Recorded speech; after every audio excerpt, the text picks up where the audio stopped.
His hands were shaking so hard, the coffee cup rattled against the saucer, and Ethan Whitaker set it down before the woman across his kitchen table could see how badly one gentle question had undone him. She had only asked to taste the stew. That was all.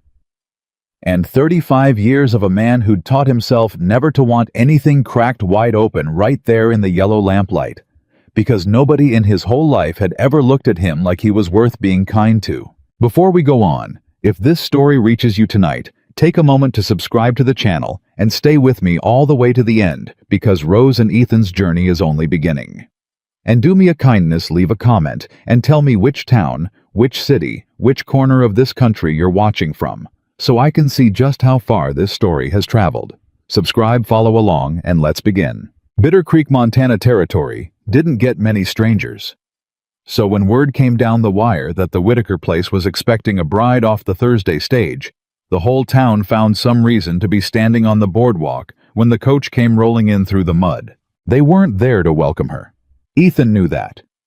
He'd lived among these people his whole life, and he knew the difference between a crowd that gathered out of joy and a crowd that gathered to watch a man make a fool of himself. He stood apart from them near the water trough, hat in his hands, turning the brim around and around between fingers gone stiff from 35 years of rope and wire and cold Montana mornings. "Reckon he's really gone and done it," somebody said behind him. Ethan didn't turn around. He knew the voice. Old Merle Danvers, who'd never had a kind word for anybody. "Man that desperate?" Merle went on, not bothering to lower his tone. "He'll take whatever climbs down off that coach." Ethan's jaw tightened, but he said nothing. He'd learned a long time ago that saying nothing was safer than saying something. Words got a man in trouble.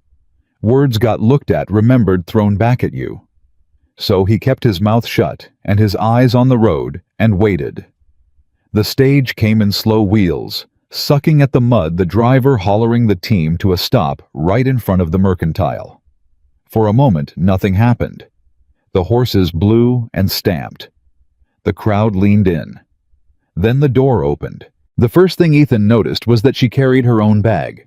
One small suitcase worn at the corners, the leather cracked. No trunk, no hat box, no maid, no companion, no father come along to give her away. Just a woman with one bag stepping down into a strange town in the pouring rain. And she was not small. He heard it move through the crowd like a wind through dry grass. The little intake of breath, the elbows nudging ribs, the whispers starting up before her second foot had even touched the ground. "Lord have mercy," a woman muttered. "That's her. That's the bride. Bigger'n he is. Poor fool. He rode off for that."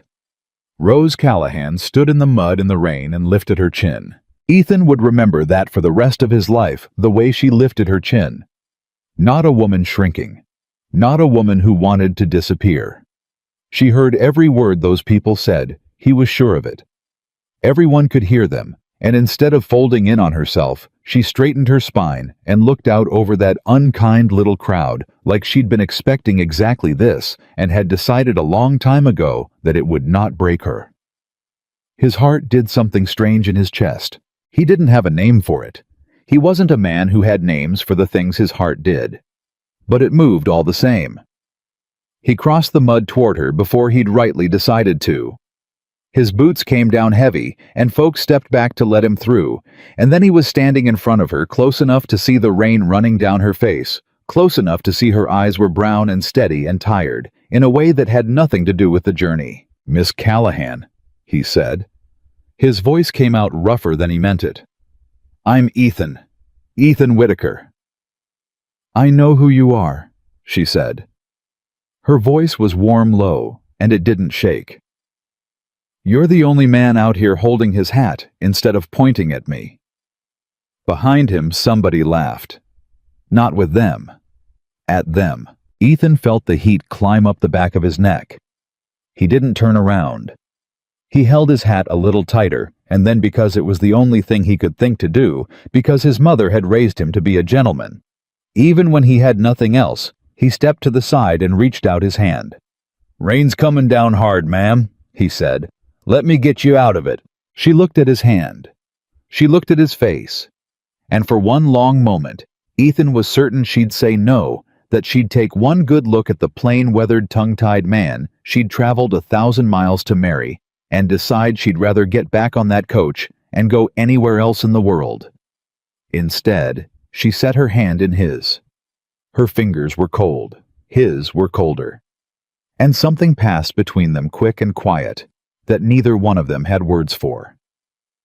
"Thank you," she said. He nodded. He couldn't manage more than that. He picked up her one small suitcase like it weighed nothing, and he walked her to the wagon, and he helped her up onto the seat, and the whole time the town watched, and the whole time he kept his eyes down, and the whole time his heart kept doing that strange, painful, hopeful thing it had no name for. He climbed up beside her and took the reins. "Yeah," he said soft, and the team leaned into the traces, and the wagon pulled away from Bitter Creek, with the rain drumming down on both of them, and the whole town still watching. They rode a long while without speaking. Ethan was good at not speaking. He'd had practice. But this was a different kind of silence than the one he lived in alone, and he didn't know how to sit inside it. He kept feeling like he ought to say something. A man was supposed to say something to his bride, wasn't he? He didn't know. He didn't have the first idea what a man was supposed to do with a wife. He'd never had one. He'd never had much of anybody. "It's not much," he finally said. The words scraped out of him. "The ranch. I want to tell you that plain before you see it. It ain't much to look at right now." "I didn't come for much to look at," Rose said. He glanced sideways at her. "Then what did you come for?" She was quiet a moment, watching the gray hills roll by through the rain. "I came because a man I never met wrote me a letter," she said slowly. "And in that letter, he didn't tell me one lie. He didn't say he was rich. He didn't say he was handsome. He said he had a ranch that was falling into debt and a house that needed mending, and that he was a quiet man who didn't have a way with words." A small, tired smile touched her mouth. "Every other man who ever wrote to me told me a beautiful story. Yours was the only letter that told me the truth. And I figured a truthful poor man was worth more than a lying rich one." Ethan didn't know what to do with that. He looked back at the road. "Folks back there," he said after a moment, and his knuckles were white on the reins. "The way they talked. I want you to know I don't hold with that. What they said. About you. You don't have to explain them to me, Mr. Whitaker," she said. "I've heard it my whole life. There isn't a word they used back there that I haven't heard 100 times over in 100 towns from finer-dressed people than that." She said it plainly, without a shake, without asking him to feel sorry. "You get used to being the thing people whisper about. You learn to keep your chin up so they don't get the satisfaction. That why you lifted it?" he asked before he could stop himself. "Back there, when you stepped down, you lifted your chin." She turned and looked at him, surprised. "You saw that." "I saw it," he said quietly. "I don't miss much. I just don't say much." Something in her expression softened. "Yes," she said. "That's why I lifted it. It was—" He stopped. He wasn't a man who paid compliments. He didn't have the machinery for it. But the words came anyway, dragged up out of some place he didn't visit often. "It was a brave thing, that's all. I thought it was a brave thing." Rose Callahan looked at him for a long moment in the rain, and Ethan Whitaker looked back at the road, and neither of them said anything more for a good while. But it was a warmer silence than before. The ranch, when they came to it, was worse than his letter had let on. He watched her take it in as the wagon crested the last rise. The sagging barn with a hole in its roof. The corral with 2 rails down the house, with its paint gone gray and peeling. The fields beyond that should have been thick with cattle, and instead held maybe a third of the herd. A place like this ought to run.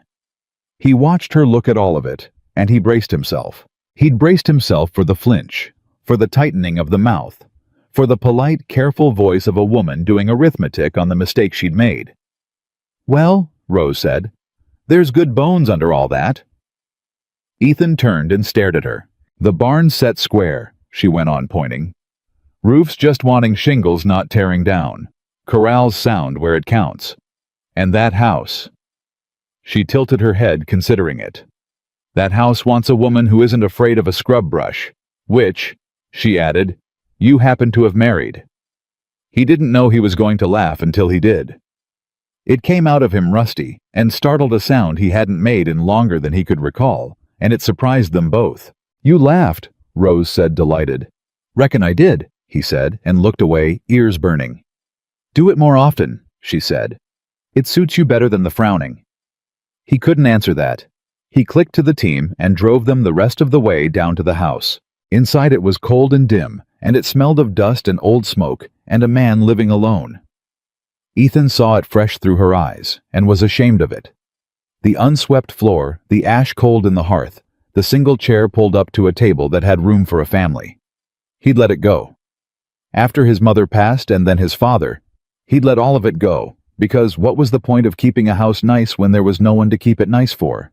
I'll get a fire going, he muttered, and moved for the hearth. Mr. Whitaker. He stopped. Rose had set her one small suitcase down by the door. She hadn't moved further in. She stood there in her wet traveling dress, with her wet hair and her chin still up, and she looked at him across that cold, sad room, and she said, I want to ask you something, and I want you to answer me honest the way you wrote your letters. His stomach went tight. Here it comes, he thought. Here's where she asks how a woman gets back to the stagecoach. All right, he said. Did you marry me to save your ranch? The room was very quiet. The rain ticked against the windows. Ethan Whitaker was not a man who lied. It was maybe the only thing he'd ever been proud of about himself. So he stood there in the cold, and he made himself meet her eyes, and he told her the truth, even though the truth was ugly. Yes, he said. In the beginning, that's why I wrote off for a bride. I thought a wife could help me hold on to the place, help work it, keep the house, give me a reason the bank might wait a little longer on a married man than a lone one. He swallowed. That's the God's honest of it. I'd be a liar to say different. She nodded slowly. She didn't look hurt. She looked like a woman who'd expected exactly that answer and respected him for giving it. And now, she asked. Ma'am, you said in the beginning. Her brown eyes held his and didn't let go. A man who says in the beginning usually means something's changed. So I'm asking, now that I'm standing in your house soaked through and bigger than your neighbors reckon a bride ought to be, do you still want me here, Ethan Whitaker? Or do you want the wife you imagined instead of the one who got off the stage? And this was the moment. Ethan would think about this moment for years afterward. He would understand later that his whole life turned on it, on what he said, standing there in that cold, ruined house, with the rain coming down to the one person in all the world who had asked him plainly whether he wanted her. He could feel all the old fear rising up in him. The fear that had kept him quiet at church socials, and silent at the mercantile, and alone on this ranch for years. The fear that said, don't want anything, because wanting things is how you get hurt, and don't let them close, because letting them close is how they find out you're not enough. He looked at Rose Callahan standing brave and soaked in his doorway with one small suitcase and no way back. I don't rightly know how to say this the way it deserves saying. He began, and his voice was low and unsteady. Words aren't a thing I'm good at. You've seen that already, so you'll have to forgive me if I say it plain and clumsy. Plain and clumsy is the only kind of talk I trust, she said quietly. He took a breath. Back there in town, he said, I saw a woman lift her chin at a whole crowd that came out just to be cruel to her. And she didn't cry, and she didn't run, and she didn't beg. She just stood there and let them see they couldn't break her. His throat worked. I've lived in this territory 35 years, ma'am, and I have never once in my life had the courage to do what you did in your first 30 seconds off that coach. And I thought a man would be a fool, a plain, poor, worthless kind of fool, to stand next to that much courage and wish for something else instead. Rose Callahan's chin, which had stayed up through the cruel town, and the whispering crowd, and the long cold ride, and the sight of a ruined ranch, trembled just slightly. So no, Ethan finished. I don't want the wife I imagined. I didn't imagine anybody half so brave as you. He looked down at his boots because he'd used up every scrap of courage he owned and couldn't hold her eyes another second. I'd be honored if you'd stay. Not for the ranch. I'll find another way about the ranch if I have to. I'd be honored if you'd just stay. For a moment she didn't say anything, and Ethan's heart pounded in the terrible silence, certain he'd said it wrong, said too much, said too little. Then he heard her cross the room, her wet shoes on the wooden floor. She came and stood in front of him, closer than anyone had stood to him in years, and she reached out and put her cold hand over his cold hand. "Then I'll stay," she said, "and we'll find a way about the ranch together." He looked up. She was crying, just a little, silent tears sliding down over a face that had refused to cry in front of a whole cruel town, spilling over now here in this cold, ruined house in front of him. "Don't," he said, alarmed. "Ma'am, I didn't mean to." "They're not sad tears, you foolish man," she said, and laughed, wiping her eyes with her free hand. "Do you know how long I've waited to hear somebody say they wanted me to stay? Not needed me. Not could make use of me. Wanted." She shook her head. 31 years, Ethan. 31 years, and the first man who ever said it is a shy Montana rancher standing in a house with no fire lit, telling me I'm brave. "You are brave," he said stubbornly. "Then get the fire lit, Mr. Whitaker," she said, laughing and crying at once, "before your brave wife freezes to death in her wedding house." He got the fire lit. They were married 3 days later. It wasn't much of a wedding. The circuit preacher came through on his rounds, and Ethan put on the one good shirt he owned, the one his mother had sewn him years back, and Rose wore a clean dress she'd pressed with an iron heated on the newly working stove. There were no guests.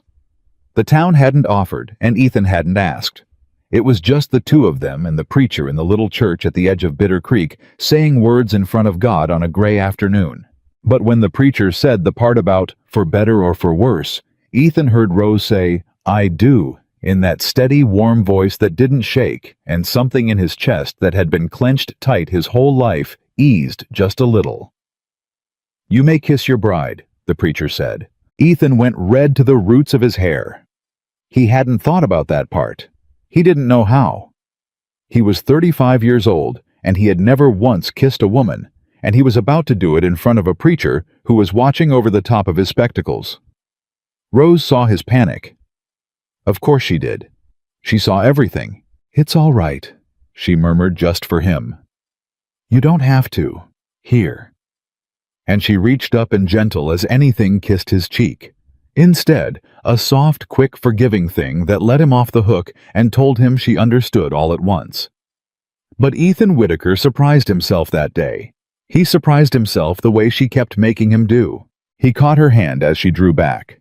He looked at her, at his wife, at this brave woman who kept giving him more grace than he knew what to do with, and he thought no.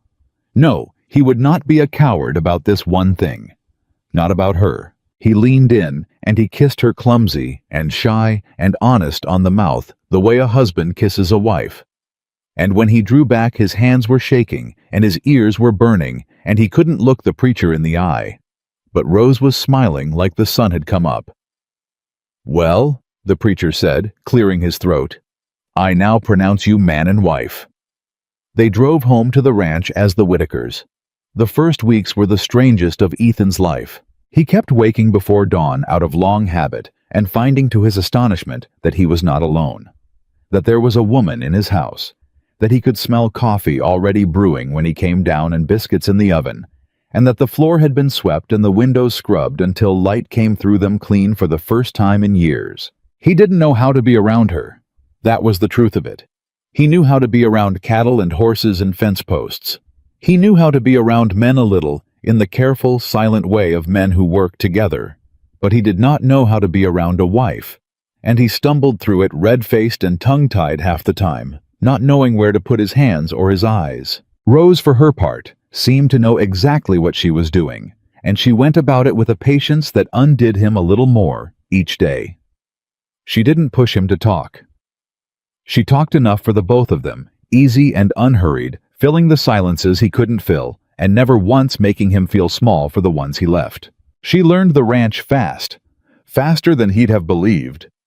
Within a fortnight, she knew which cows were near calving and which fence lines were worst and how much they had left in the store account down at the mercantile, which was not much. She kept a ledger in a neat, sure hand. She found $40 they didn't know they had by catching an error the bank had made in their favor and never corrected. "You've got a head for figures," Ethan said, watching her work through the accounts by lamplight one night. "I had to," Rose said, not looking up. "When you're a woman on your own that nobody wants to marry you, learn to be useful or you learn to starve. I chose useful." She said it lightly, but Ethan heard the years in it, and it made his chest ache. He was learning her the way she'd learned the ranch. Learning the things she didn't say. Learning that the lightness in her voice was a thing she'd built on purpose, board by board over a lifetime of being the woman people whispered about, and that underneath it was a person who had been alone even longer than he had. It made him want to protect her. It made him want it fierce in a way that frightened him, because Ethan Whitaker had spent 35 years not wanting things, and did not know what to do with a want this size. The evening it happened, the evening in the title, the evening he'd carry with him forever, started like any other. Rose was at the stove. She'd been at it all afternoon, and the whole house smelled of it, a beef stew rich and dark with wild onions. She'd dug herself and potatoes from the root cellar, and something else, some herb that made Ethan's mouth water from clear across the room. She'd been humming. She hummed when she cooked. He'd come to listen for it. He sat at the table where he always sat, and he watched her the way he always watched her. Quiet, careful from under the brim of his hat, which he kept forgetting to take off indoors until she reminded him. He watched her stir the pot. He watched her taste from the wooden spoon and frown, and add a pinch of salt and taste again. And then Rose turned around, spoon still in her hand, and caught him watching. He looked away fast, too fast. His ears went hot. "You've been staring at that pot like a starving man for an hour," she said, amused. "You know you're allowed to want your supper, Ethan. It's your house."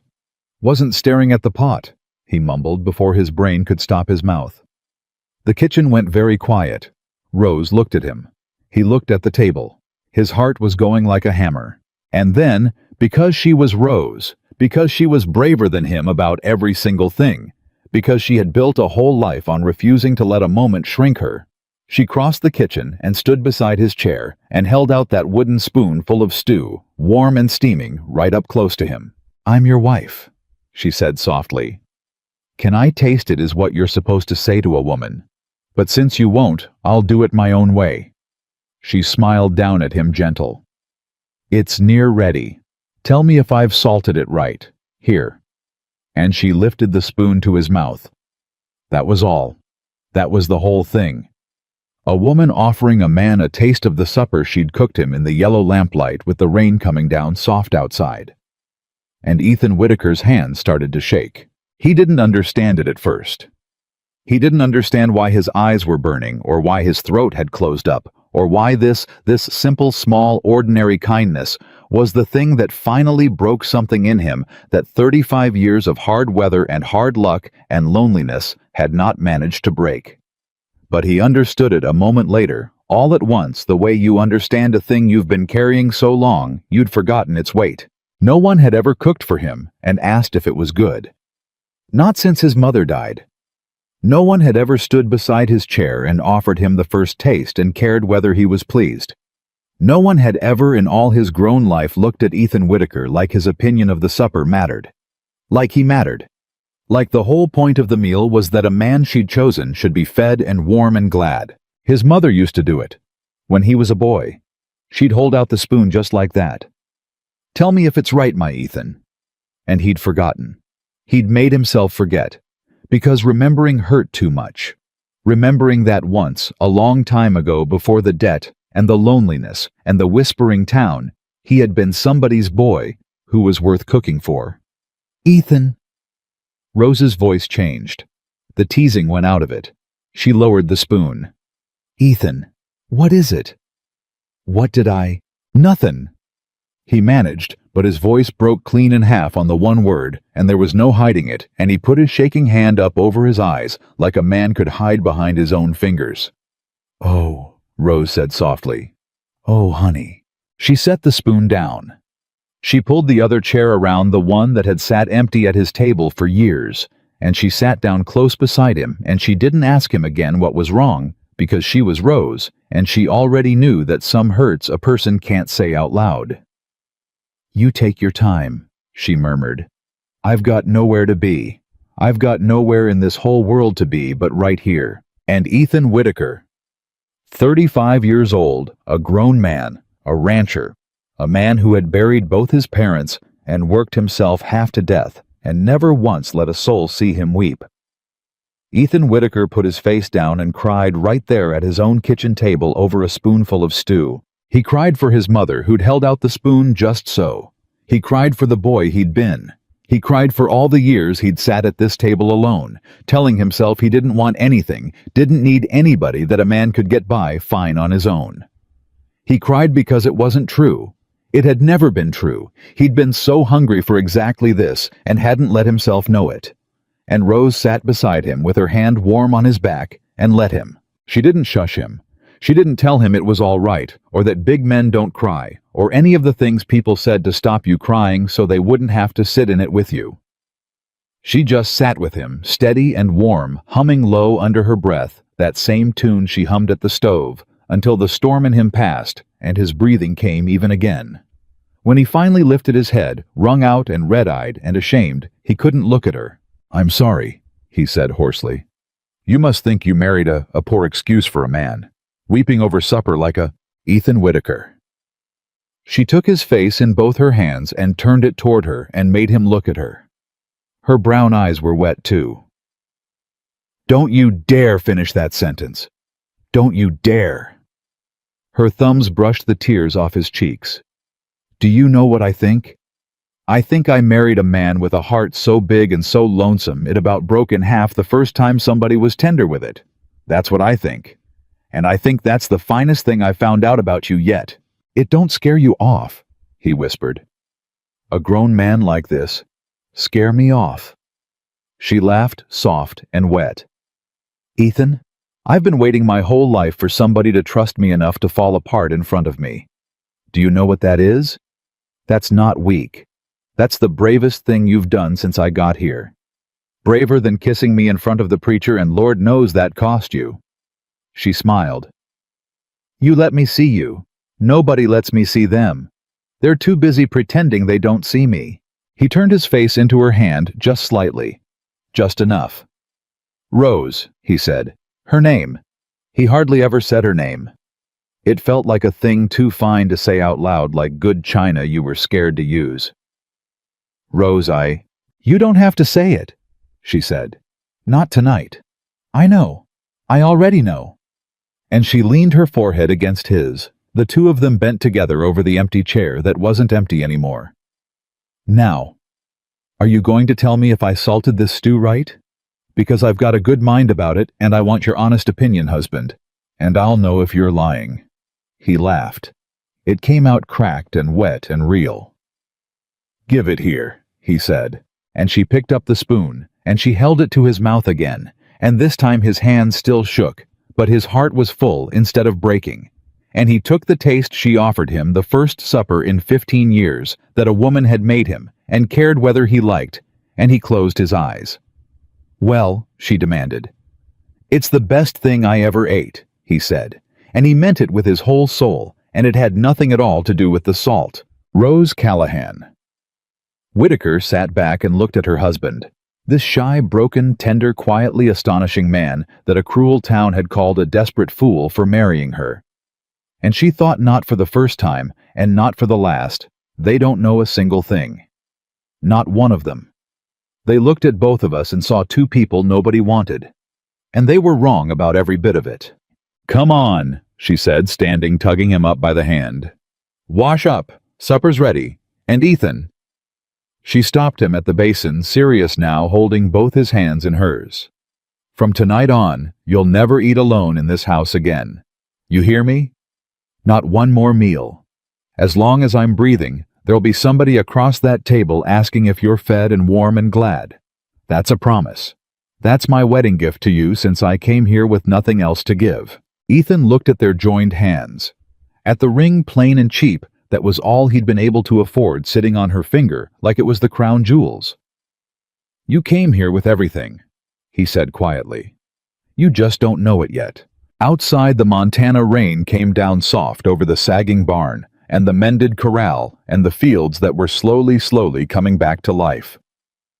And inside the little house that wasn't cold anymore, two people who the whole world had thrown away sat down together at a table built for a family and ate the best supper either of them could remember, and were not either one of them for the first time in longer than they could say alone. But there were eyes on that ranch already. Cold eyes up on the ridge, watching the smoke rise warm and steady from the Whitaker chimney. Caleb Thornton had wanted that land a long time, and a man like Caleb Thornton could not abide the sight of two people the world had discarded finding something between them worth more than all his money. He'd broken poorer folks than these for less. He watched the warm light in that little window, and he did not like it, and he began in the cold engine of his mind to make his plans. The trouble started with a letter, the way trouble so often did in Bitter Creek. It came on a Tuesday, carried out to the ranch by a boy on a mule who wouldn't meet Ethan's eyes, and Ethan knew before he broke the seal that it was bad. Good news didn't come with a boy who couldn't look at you. "Bank," he said, reading it at the kitchen table while Rose watched from the stove. His jaw worked. "They're calling the note. Whole thing. Says I got 60 days to pay what's owed or they take the land." "Let me see," Rose said, and she wiped her hands and came and read it over his shoulder, and her face went still in a way he was learning to be afraid of, because Rose still meant Rose was thinking hard. "Ethan," she said slowly, "you've been paying this note 10 years. Near 11. And they've never once called it early." She tapped the paper. "Why now? What changed?" "Reckon they figured a married man with a bigger household is a worse risk," he said dully. "More mouths, same land." "No." Rose set the letter down. "No, that's backwards, and they know it. A married man's a better risk. The bank knows that better than anybody. Something changed, and it wasn't us getting married." Her eyes narrowed. Somebody leaned on that bank, somebody with pull. Ethan looked up at her. "You think—" "I think we ought to go into town," Rose said, "and ask Mr. Halloran at the bank to his face why a note that's been good for 11 years went bad in a week. And I think we ought to watch his face real careful when he answers." They went the next morning. Ethan didn't want to. Town meant the crowd, the whispers, the way folks looked at Rose and looked at him and did their cruel arithmetic.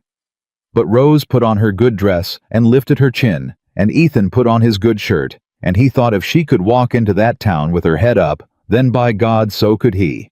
And they drove in together. The whispers started before they'd hitched the wagon. Ethan heard his own name, and Rose's heard the low, unkind laughter, and he felt the old flinch start up in his shoulders. And then he felt Rose's hand slip through the crook of his arm, warm and steady, and he made himself stand up straight. "Let them look," she murmured. "They're going to look no matter what we do. Let's give them a straight back to look at." Mr. Halloran. The banker was a soft, round man with soft, round hands, and he did not want to see them. He kept them waiting an hour in the front room, while he did nothing at all behind his door, and when he finally let them in, he wouldn't sit, which meant he didn't mean for them to stay. "The note's the note, Mr. Whitaker," he said. "The bank's within its rights." "Nobody said you weren't within your rights," Rose said pleasantly, and Halloran blinked because he'd been talking to Ethan and hadn't expected the wife to have a voice. "We're asking why. 11 years of on-time payments, and the week after this man takes a wife, the note comes due. That's a curious kind of timing, Mr. Halloran. I'd like to understand it." "Bank policy is confidential." Was it Caleb Thornton? The name dropped into the room like a stone into a still pond, and Ethan watched Halloran's soft face do exactly what Rose had told him to watch for. A flinch, a flick of the eyes toward the window. A little too much nothing. "I don't know what you do, though," Rose said, still pleasant, still terrible. "You knew who I meant the second I said it. Thank you, Mr. Halloran. That's all I needed." She took Ethan's arm and walked him out. "It's Thornton," she said the moment they were on the boardwalk. Same as I thought. He's holding your note, somehow bought it or leaned on Halloran to call it. Either way, it's him. He wants the land, and he means to take it through the bank so his hands stay clean. How do you know all this? Ethan asked, half amazed and half afraid of her. You been here a month. Because I've been poor and unwanted in a lot of towns. Ethan Whitaker, Rose said grimly. And in every one of them there was a rich man who thought that meant he could take whatever he wanted from folks who couldn't fight back. They're all the same man. I know him by heart. That was when Caleb Thornton himself came around the corner. He was younger than Ethan had pictured. Ethan had built him into an old villain in his mind. But Thornton was maybe 40, well-fed, well-dressed, with a fine coat and a fine hat, and the easy smile of a man who had never once been told no. He had 2 hired men trailing him.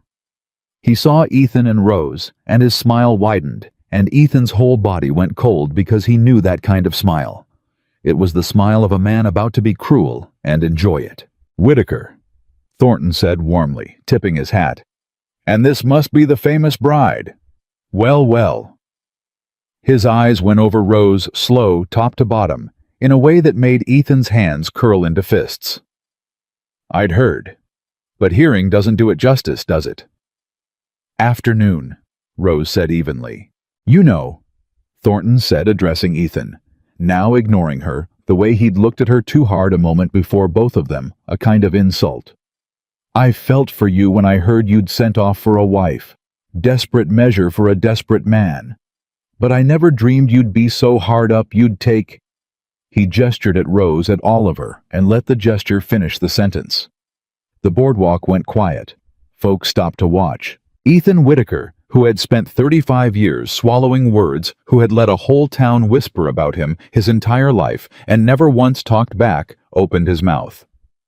But Rose got there first. Mr. Thornton, she said, her voice carrying clear and calm across the whole watching street. You've called me every name a small mind can reach for, and you've done it in front of an audience, so let me answer you the same way. You want my husband's land. You've wanted it for years. You couldn't beat him for it fair, so you went crawling to the bank to steal it, and now you're out here trying to shame him in the street, so he'll feel too small to fight you. She smiled. It won't work. He married a woman who's been made to feel small by better men than you, and I'm still standing, so he'll be just fine. Nobody breathed. Thornton's smile curdled. You've got a mouth on you. I've got a great many things on me, Mr. Thornton. You looked me over thoroughly enough to count them, Rose said, and somewhere in the crowd somebody choked on a laugh, and Thornton's face went dark red. Good afternoon. She took Ethan's arm and turned him and walked him down the boardwalk spine, straight chin up, and left Caleb Thornton standing there, red-faced in front of the whole town he thought he owned. Ethan didn't speak until they were in the wagon and out past the edge of town. Rose, he said, and his voice was strange. I know I shouldn't have. She said quickly, and for the first time the steadiness cracked, and he heard underneath it that she was shaking. I know it. I made an enemy worse, and I embarrassed you in front of... You didn't embarrass me. He pulled the team up. He turned on the seat and looked at her. Rose, look at me. You didn't embarrass me. In my whole life I never once stood up to a man like that. Not once. And you did it for me. In front of everybody. His voice broke. Nobody ever stood up for me before. Not since my mother. She looked at him, still shaking her chin, still up out of pure habit even now. Somebody should have, she said fiercely. A long time ago. Somebody should have stood up for you a long time ago, Ethan. And I'm sorry it took 35 years and a stranger off a stagecoach. But I'm here now, and I'll do it every single day. I'm breathing, so help me. He kissed her. Right there on the wagon seat on the road home. No preacher watching. Nobody. Watching his hands shaking, the way they always shook. And it wasn't clumsy this time. It wasn't clumsy at all. But standing up to Caleb Thornton in the street had a price, and they paid it that same week. It was Ethan's foreman, old Pete, who'd worked the ranch since Ethan's father's time, who came to the door with his hat in his hands and couldn't look at either of them. Boss, Pete said, I got to tell you, the Herndon boys quit this morning, both of them. Ethan went still. The Herndon brothers were two of his four hands. Lose them at branding time and the work didn't get done. And if the work didn't get done, there was nothing to sell. And if there was nothing to sell, there was no answering the bank. "They say why?" Ethan asked, though he already knew. Pete's jaw worked. "Thornton's paying double over at his spread. Sent word round to every hand in the county. Anybody works for Whitaker don't come looking for work off Thornton ever again.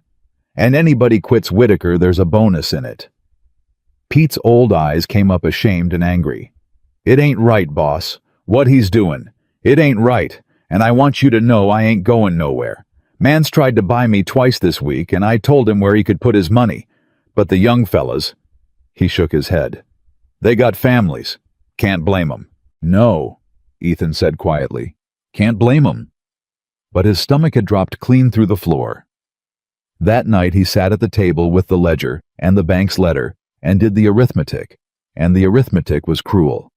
60 days to raise money he didn't have, and now 2 fewer hands to raise it with, and every man in the county too scared of Thornton to hire on. He put his head in his hands. "How bad?" Rose said, not a question. She sat down across from him. "Bad." He couldn't dress it up for her, she'd only see through it. "Even if we sell every steer that's fit even at a good price, we come up short of the note. And we won't get a good price because Thornton's put word out to the buyers too. I'd bet my hat on it. And I can't hire the men to gather the herd for sale in the first place, because he's scared off every hand in 3 counties. He laughed a hollow sound. "He's thought of everything. He's had years to think of it, and I never saw it coming, because I never see anything coming. I just keep my head down and work, and hope and hoping don't pay a banknote. Pay a bank." "Ethan." "You should go, Rose." The words came out of him flat and terrible, and the moment they were out, he wanted to take them back, but they hung there. Rose sat very still. "Say that again." "You should go." He made himself say it.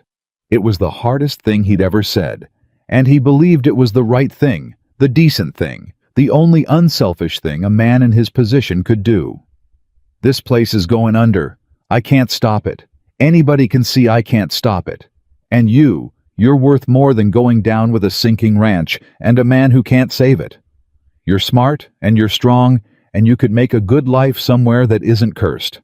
I won't hold you to vows I made when I still thought I could keep my end. I'll find the money to send you somewhere, someplace better. You deserve—" "Stop!" Rose's voice cut across him like a knife. He'd never heard her use it before. "Stop talking right now, Ethan Whitaker, before you say one more word you can't take back." He stopped. She stood up. She was trembling, but not the way she trembled from fear. This was something else, something hot. "You listen to me," she said. "I have been thrown away my whole life. Do you understand that? My whole life. My own father looked at me when I was a girl and decided I was more than he wanted to feed. Man after man looked at me and decided I wasn't worth the trouble. Whole towns looked at me and decided I was something to laugh at. Every soul I ever met from the day I was born took one look and decided Rose isn't worth keeping." Her voice shook. "And you know what I told myself? I told myself someday, somebody will look at me and decide I'm worth keeping, even when it's hard, especially when it's hard. That's the only kind of love that ever meant anything to me, the kind that doesn't run when the roof falls in. Rose, I'm trying to do right by you." "You're trying to throw me away first," she cried. "Before the ranch does it, before Thornton does it, you'll do it yourself, because at least then you're the one holding the knife. I know that trick, Ethan. I invented that trick. I've thrown myself out of 100 rooms before anybody could throw me." Tears were running down her face now, and she let them furious. "But I married you, in front of God, for better or worse, and this is the worse, and I am not going anywhere. You don't get to be noble at me. You don't get to send me off to somewhere better. There is no somewhere better. Don't you understand that, you fool man? This is it. You are it. A cold ranch, and a called note, and a husband who cries into his stew is the best thing that ever happened to me, and I will burn this whole place down to the ground before I let you send me away from it." The kitchen rang with it. Ethan stared at her wrecked. "I don't know how to save it," he whispered. "That's the truth, Rose. I don't know how." "Then we don't know how together," she said, wiping her face hard. "Together, Ethan. You said it the first night. We'd find a way about the ranch together. So we find it together or we lose it together, but we do it together, and that's the end of it. And if you try to send me off one more time, I swear before heaven I'll—" Her voice cracked and gave out, and the fury went out of her all at once, and she just stood there crying. "Don't send me away," she said, small now. "Please. Everybody sends me away. Please don't be one more." Ethan was up and across the room before he knew he'd moved. He pulled her in against him, this brave woman who never let anyone see her cry, sobbing now into his shirt, and he held on like she was the last thing keeping him upright, which maybe she was. "I won't," he said into her hair over and over. "I won't. I won't. I'm sorry, I won't. You're not going anywhere. I got it all backwards. I'm sorry. You're staying. We'll do it together. I won't ever say that again. I swear it. I swear it." They stood there a long time, holding each other up in the lamplight. And it was Rose, of course, who found the thread that started to unravel everything, because Rose's mind never stopped even wrecked, even weeping. "The families," she said suddenly into his chest. "What?" She pulled back, wiping her eyes, and he could see the thinking coming back into her face, sharp and sudden. "Thornton's been doing this for years, you said. Taking land. Squeezing folks out through the bank, running them off, buying them up cheap. How many, Ethan? How many families has he done this to?" "I don't know. 6, 8 more, maybe. The Canes lost their place 2 years back. The Ostrowskis before that. The old Bishop homestead. Folks just disappear. Sell up and move on. Everybody knows it's Thornton, but nobody can prove—" He stopped. Rose was smiling. A hard, bright, dangerous smile. "Nobody can prove," she repeated softly. "That's the thing about a man who does the same crime over and over, Ethan. He gets good at it. He gets comfortable. He stops being careful. And every single one of those families he ran off, they know something. Each one of them holds a piece of it. A crooked contract. A payment that never came. A threat somebody made in a back room. Alone, it's just one poor family's word against a rich man." Her eyes were shining now, not with tears. But together, 8 families all telling the same story about the same man doing the same trick. That's not one family's word anymore, Ethan. That's a pattern. That's a case. That's something even a bought judge would have a hard time looking away from. Ethan stared at her. "You want to go find them, the families he ran off. They're scattered to the winds. Some of them left the territory." "Some of them," Rose agreed. "But some of them didn't. Some of them are still close, still poor, still angry, still carrying what he did to them like a stone in their shoe. And here's the thing. Nobody's ever done, Ethan. Nobody's ever gone to them. Nobody's ever knocked on their door and said, 'You're not the only one, and you're not crazy, and you're not alone. And if you'll stand up with me, maybe together, we can do what none of us could do apart.'" She took his hands. "That's the one thing Thornton never counted on. He beat us all one at a time. He never once imagined we'd add ourselves up." And Ethan Whitaker looked at his wife. This woman the whole world had thrown away, who had just been begged not to be thrown away one more time, who through her own tears had found the one road nobody else had thought to walk. And he understood fully, and finally, the thing he'd been circling since the day she stepped off that stage. "You didn't come here to be saved," he said slowly, wonderingly.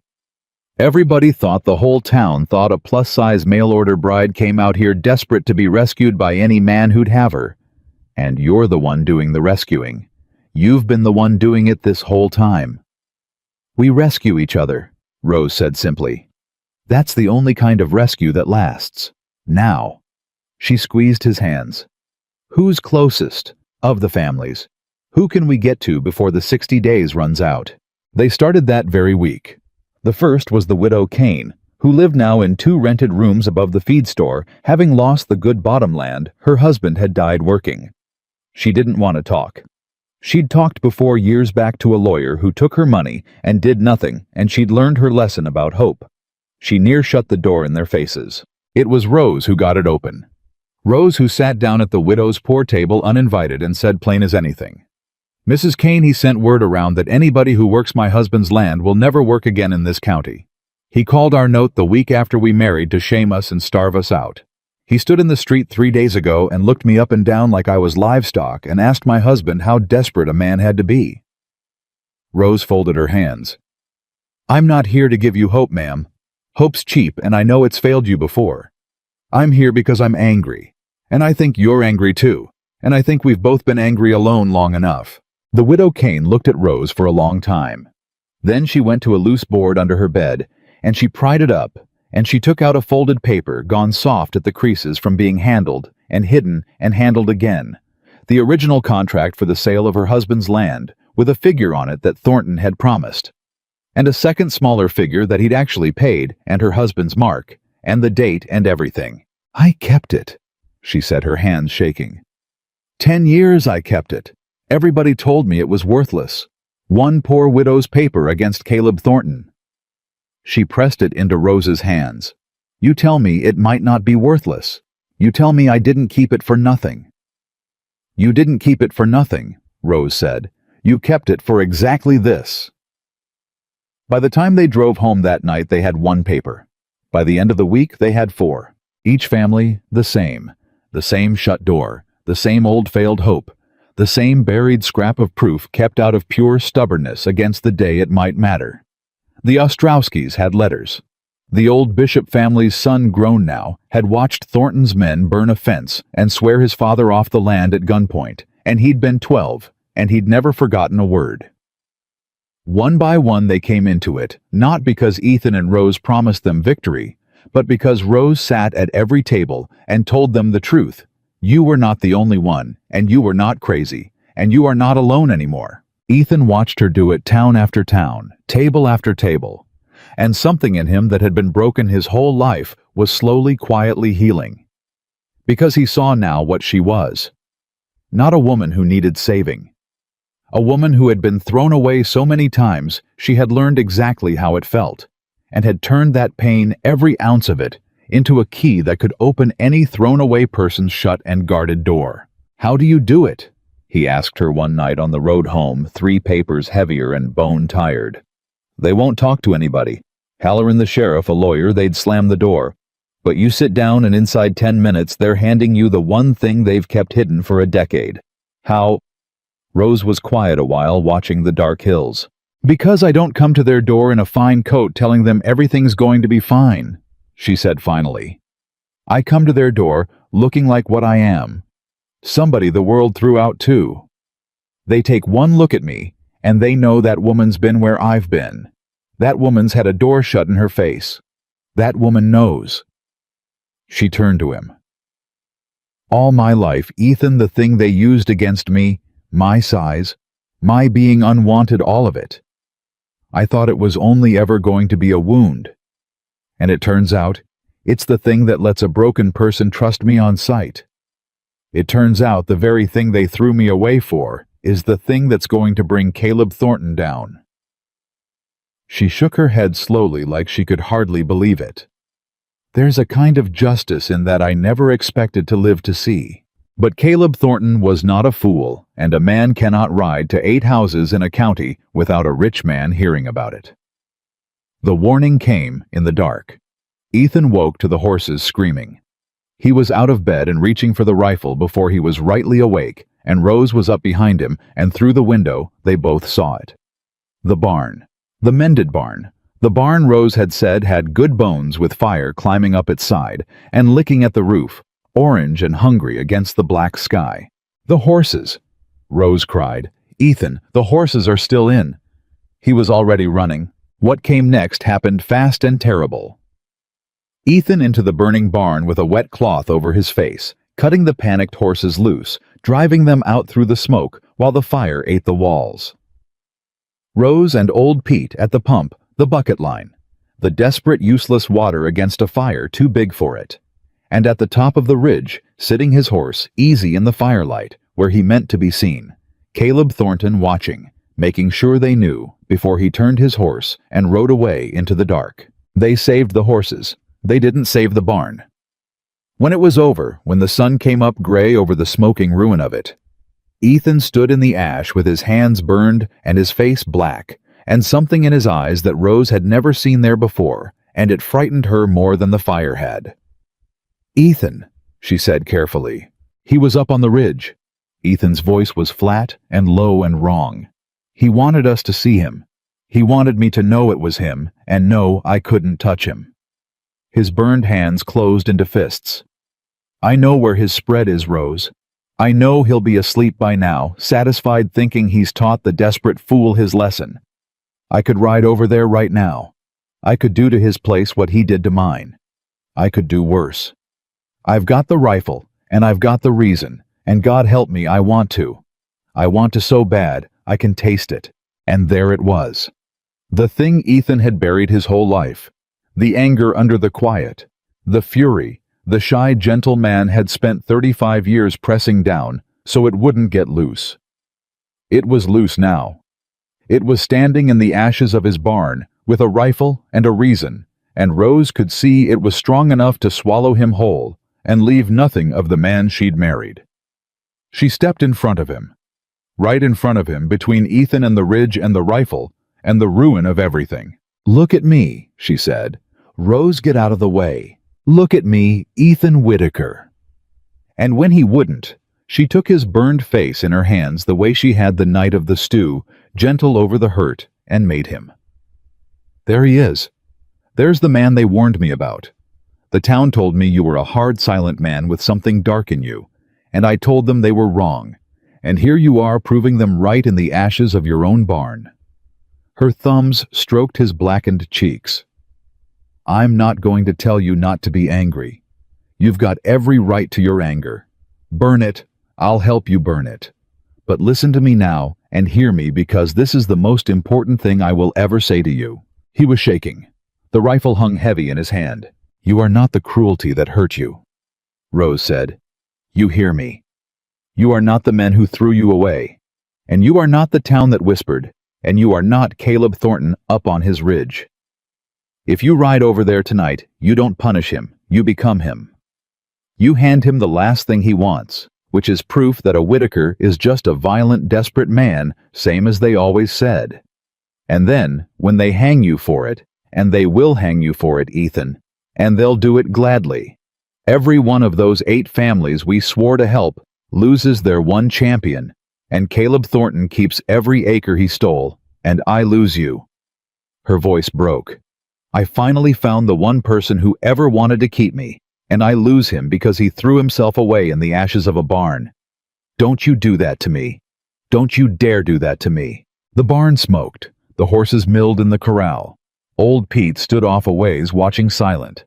And slowly, Ethan Whitaker's hand opened, and the rifle dropped into the ash, and the man came back into his eyes, and he sank down onto his knees right there in the ruin, and pulled his wife against him, and held on. "There's a better way," Rose whispered fiercely into his hair. "There's a way that beats him and keeps you whole both at once, and we've almost got it, Ethan. 4 papers, 4 families already. That barn he just burned, that's not him winning, that's him scared. A man who's winning doesn't burn barns in the night. He only did that because he heard we've been riding house to house, and it means he knows. He knows we found the one thing he can't buy or scare away. He's not punishing us." She pulled back and looked at him, and through the soot and the tears she was smiling that hard, bright, dangerous smile again. "He's begging us to stop, and we are not going to stop." Ethan looked at the ruin of his barn. He looked at his wife's face, fierce and certain in the gray dawn. "No," he said, and his voice was his own again, quiet and steady and sure. "We're not going to stop." He got to his feet. He left the rifle in the ash where it had fallen, and he reached down and helped his wife up out of the ruin. And the 2 of them stood together in the smoking wreck of everything Caleb Thornton had tried to take. And Caleb Thornton, had he still been on his ridge to see, it would have understood at last that he had made a terrible mistake, because he had not broken them. He had only shown them how frightened he was, and he had done it to the 2 most stubborn, thrown-away people in all of Montana Territory, who had exactly 41 days left and 4 families' worth of proof, and each other, and who were God, help him only just getting started. They had 41 days, 4 papers in a burned barn, and the burned barn changed everything because word of a barn burning travels faster than any lawyer, and by noon the whole county knew that Caleb Thornton had ridden onto Whitaker land in the night and set fire to it. Nobody could prove it, but everybody knew it. And there is a difference between a rich man folks are afraid of and a rich man folks are afraid of and disgusted by, and Thornton had just crossed that line, and he didn't even know it yet. The first sign came the next morning when a wagon Ethan didn't recognize came rolling down the road to the ranch. He reached for the rifle out of habit before he saw it was full of lumber, and behind it another wagon, and behind that 4 men on horseback, and old Pete standing up on the seat of the first wagon waving his hat. "Boss," Pete hollered, "look what I dragged in." They came down out of the wagon's men. Ethan half knew ranchers and farmers from the far side of the county, men who'd never given him the time of day, and they stood there shuffling and awkward in the yard with their hats in their hands. "Heard about the barn?" one of them finally said. It was Amos Brandt, who ran cattle north of the river and had never once spoken to Ethan in 15 years. "Man burns another man's barn in the night, with horses in it." Brandt shook his head slow. "That ain't a land dispute no more, Whitaker. That's just wickedness. And I'll be damned if I'll sit on my porch and let a man think he can do that in this county, and nobody'll lift a hand." Ethan opened his mouth, and nothing came out. It was Rose who came down off the porch wiping her hands and looked at the wagons full of lumber and the men come to raise a barn for a family the whole town had spent a month laughing at. "You brought your own lumber," she said, her voice not quite steady. "Brought our own lumber, brought our own tools, brought our own dinner, so's we won't eat you out of house and home," Brandt said gruffly. "Now where do you want it, ma'am, for I change my mind, and remember I got my own fences to mend." They raised the barn in 2 days. Ethan Whitaker, who had worked that ranch nearly alone for years, who had believed down in his bones that he was a man nobody would cross the road for, stood in his own yard and watched a dozen neighbors he'd thought despised him hammer his barn back up out of the ashes, and he had to keep turning away and finding something to do with his hands so they wouldn't see his face. "They came," he said to Rose that night, still dazed by it. "I lived here my whole life thinking not a soul would spit on me if I was on fire, and Thornton burns my barn and they came." "They didn't come for you," Rose said gently, and when he looked stricken, she took his hand. "I mean it kindly, Ethan. They didn't come because they suddenly decided they liked you. Most of them still hardly know you on account of you never let anybody know you. They came because Thornton went too far, and they were scared, and watching him burn your barn made them realize something." She squeezed his hand. "It made them realize that if he'd do that to you, he'd do it to any of them. You're not just a man they're helping. You're the first person who ever stood up to Caleb Thornton and didn't run. You've become the thing they can hide behind, and that's worth more than being liked, Ethan. A whole lot more." She was right, and it proved itself faster than either of them expected, because after the barn raising, the doors that had been shut started opening on their own. The 5th family came to them. A man named Cobb rode out to the ranch 3 days after the barn went up. A hard, bitter farmer who'd lost his place to Thornton 6 years back and had moved his family into a sod dugout on rented ground and never spoken a word about it to anyone. "I heard what your wife's been doing," he said to Ethan, not getting down off his horse. "Riding around collecting up folks Thornton ruined." His jaw worked. "I told myself I'd never talk. Told myself it was done and dead, and talking only got a man's other barn burned." He looked at the new raised barn, the pale fresh lumber. "But then he burned yours, and half the county came and put it back up. And I got to thinking maybe it ain't the old days no more. Maybe a man ain't alone with it anymore." He reached into his coat and pulled out a paper. "I got the deed he made me sign, and I got something better." His voice dropped. "I got the name of the man he paid to sign it as a witness. Fella named Dunmore. Thornton's used him a dozen times. Same false witness on every crooked deed he ever made. You find Dunmore, you flip Dunmore." Cobb's hard face cracked into something almost like hope. "You don't just have 8 families' word against Thornton's. You've got Thornton's own witness, saying every one of those deeds was a fraud."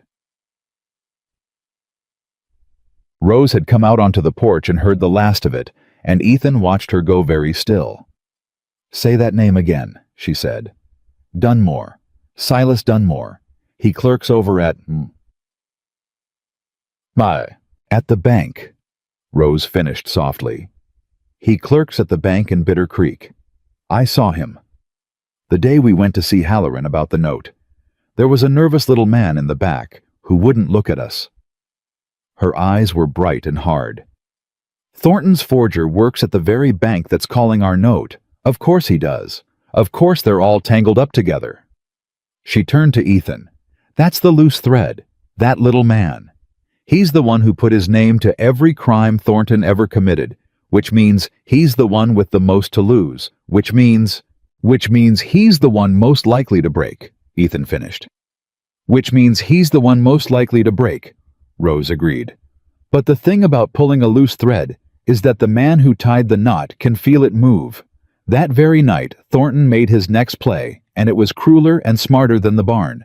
He didn't come himself. He sent the sheriff. Sheriff Buck Tarot rode out to the ranch the next morning with a paper in his hand and a look on his face like a man doing a job he hated.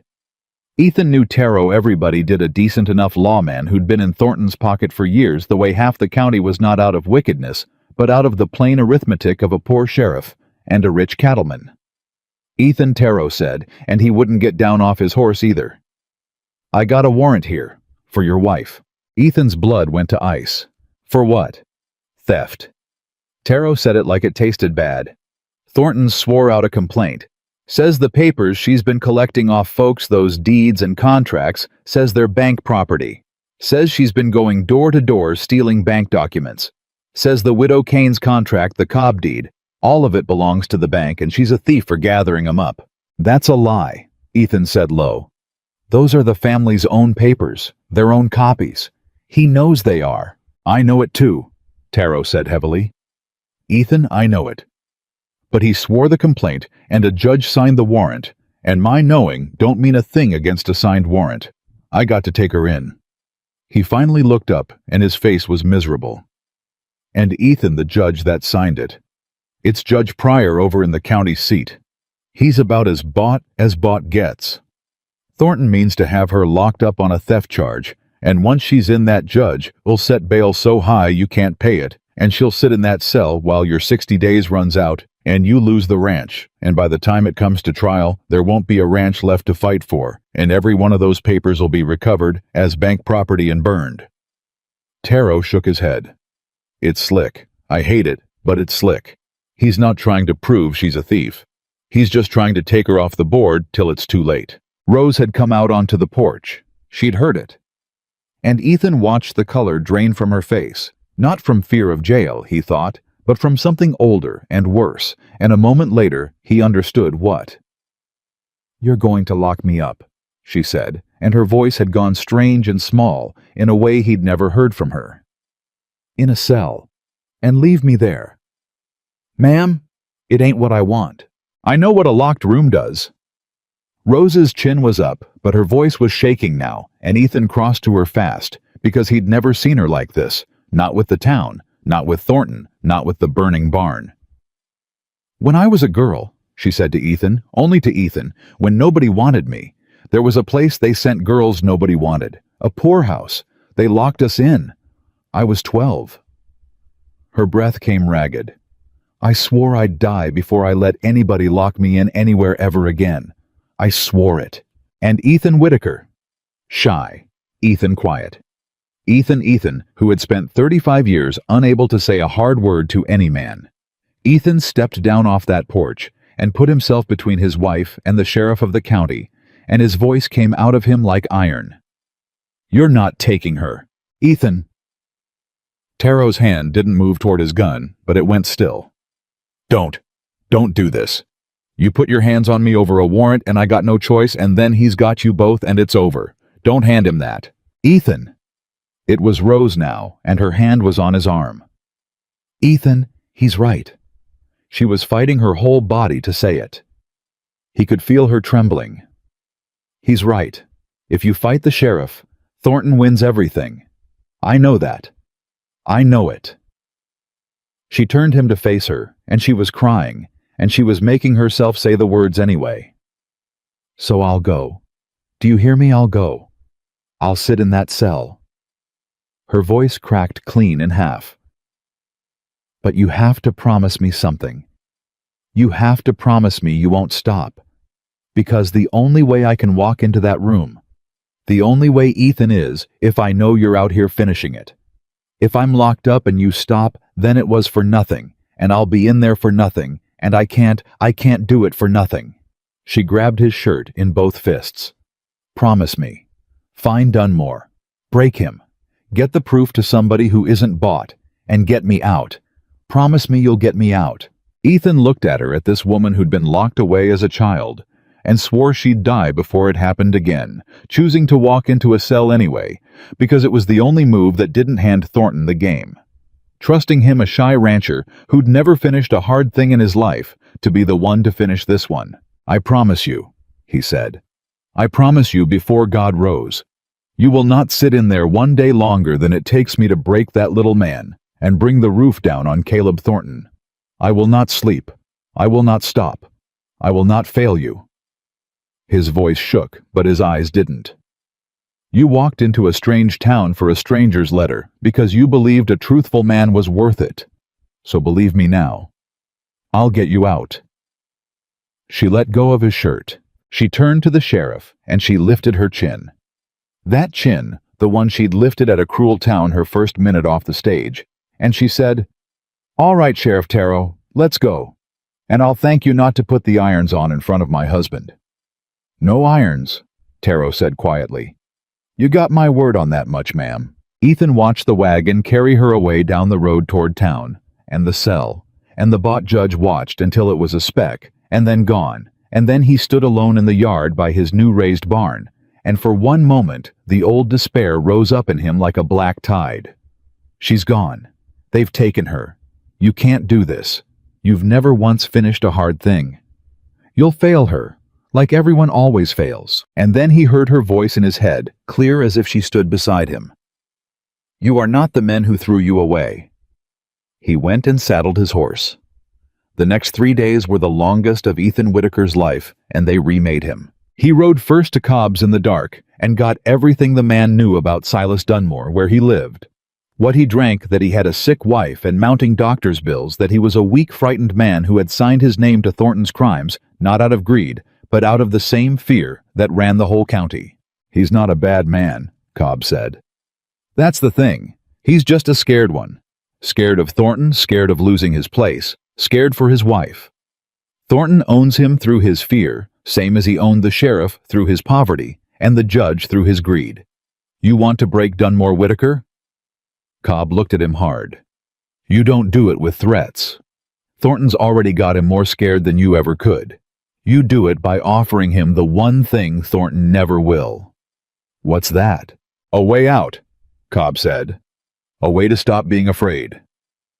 Ethan found Dunmore 2 nights later, coming out the back of the bank in the dark, and the little man near jumped out of his skin. "Mr. Dunmore," Ethan said, keeping his voice low and easy, keeping his distance, keeping his hands where the man could see them.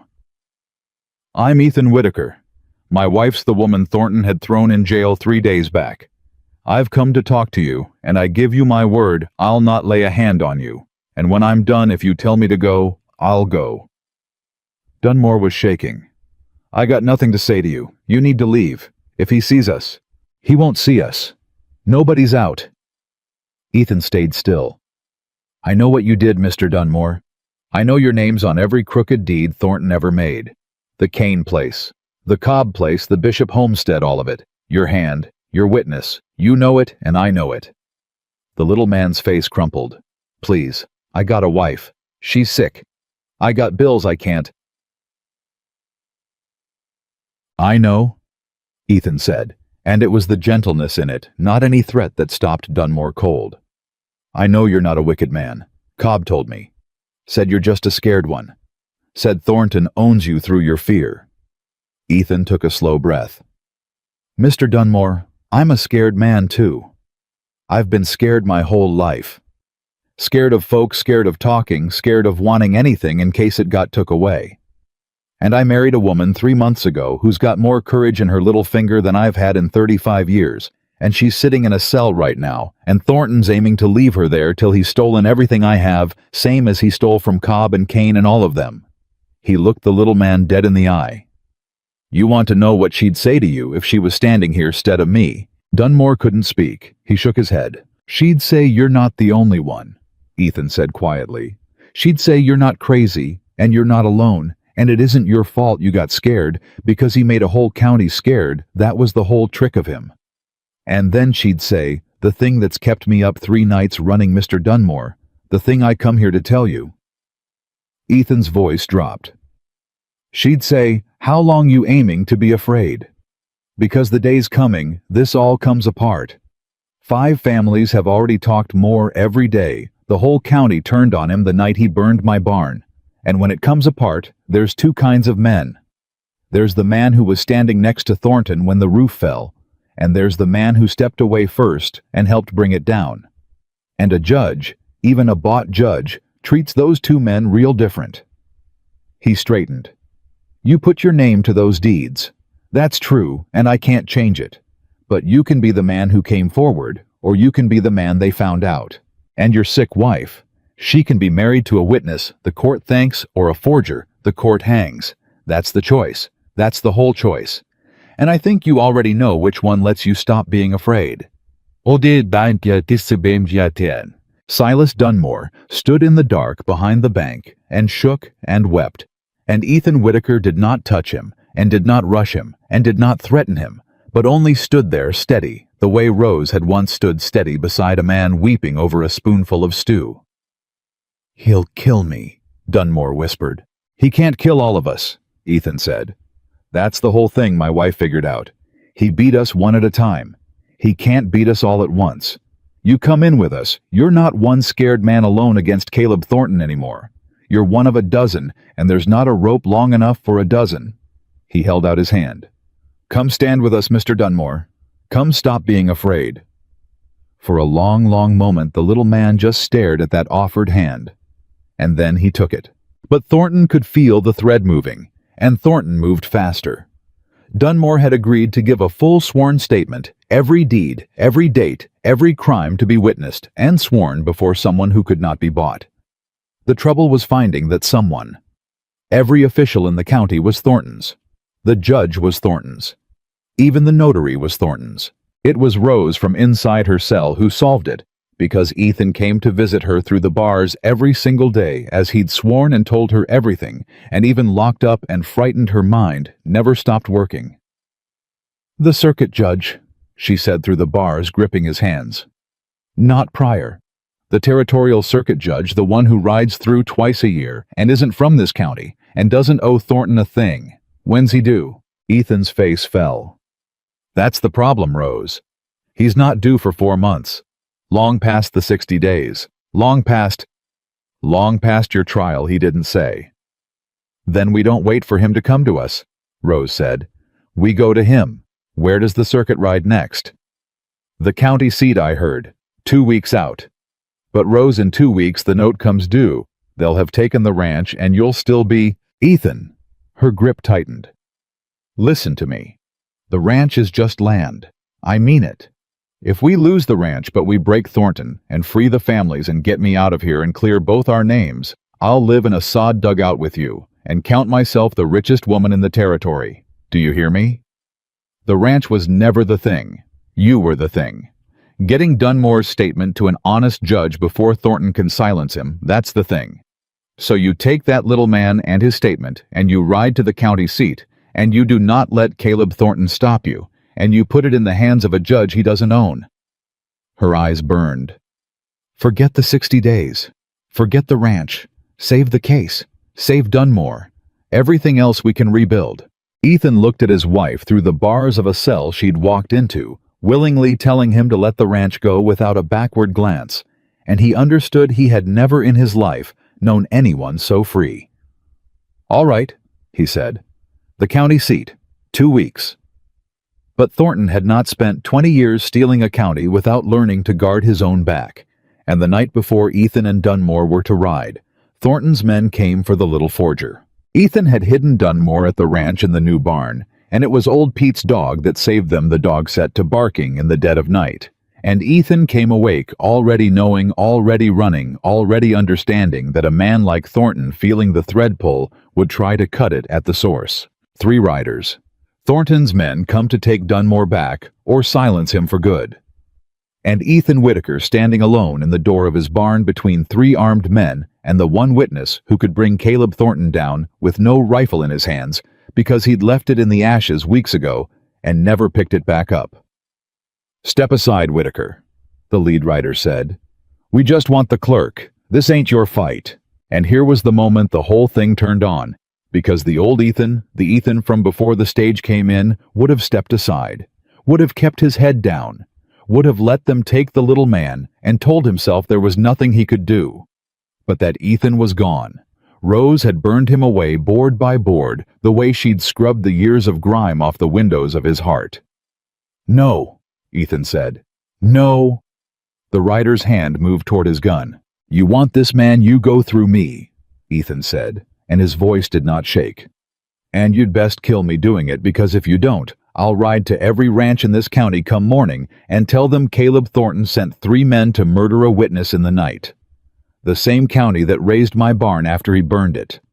You think they'll sit on their porches for that?" He took a step forward, empty-handed into the guns. "He burned my barn, and it turned the whole county against him. Now he's sending you to do murder, and I promise you boys, you pull those triggers, and you don't end my fight. You end his. You'll hang him for you, and you'll hang alongside him." Another step. "So go on. Or go home. But you're not taking this man, and that's the truth of it. And I think somewhere in you, you already know Thornton's a sinking ship, and you're deciding right now whether to drown with him." The 3 riders sat their horses in the dark, and then from the darkness behind Ethan, more shapes. Old Pete with a rifle, and Cobb, who'd taken to sleeping at the ranch, and 2 of the barn-raising neighbors who'd caught wind of the danger and come out in the night. Not many, but enough. Enough that 3 men doing murder became 3 men outnumbered, and the arithmetic Thornton had always counted on one frightened man alone had finally completely broken. The lead rider looked at the men in the dark. He looked at Ethan empty-handed and unmoving. "Ah, hell," he said. "He don't pay me enough for this." And he turned his horse and rode, and the other 2 after him, and they were gone. Ethan stood in the dark, shaking now that it was over, and Cobb clapped him on the shoulder. "Wasn't sure you had that in you, Whitaker," Cobb said. "Neither was I," Ethan said honestly. "My wife had it in me. I'm just where she keeps it." They rode at dawn. Ethan, Dunmore, Cobb, and old Pete. 4 men and a satchel of papers, and a sworn statement, writing for the county seat, and the one honest judge in reach with 14 days on the note, and Rose in a cell behind them, and Caleb Thornton somewhere ahead.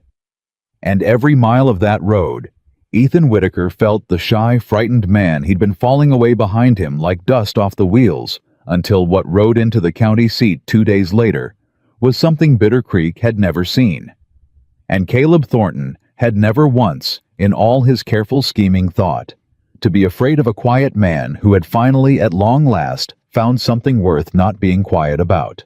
The county seat was bigger than Bitter Creek, and that was the first mercy, a place where Caleb Thornton's name meant something, but did not mean everything, where a man could walk into a courthouse and not have every face already bought. The circuit judge was named Harlan Wexford, and he was not what Ethan had let himself hope for. He was old and sharp and impatient. A man who'd spent 30 years riding a hard circuit, and had long since stopped being impressed by anybody's story. And when Ethan and his 3 companions came into his chambers, dusty from the road with a satchel of papers, and a wild tale about a cattleman.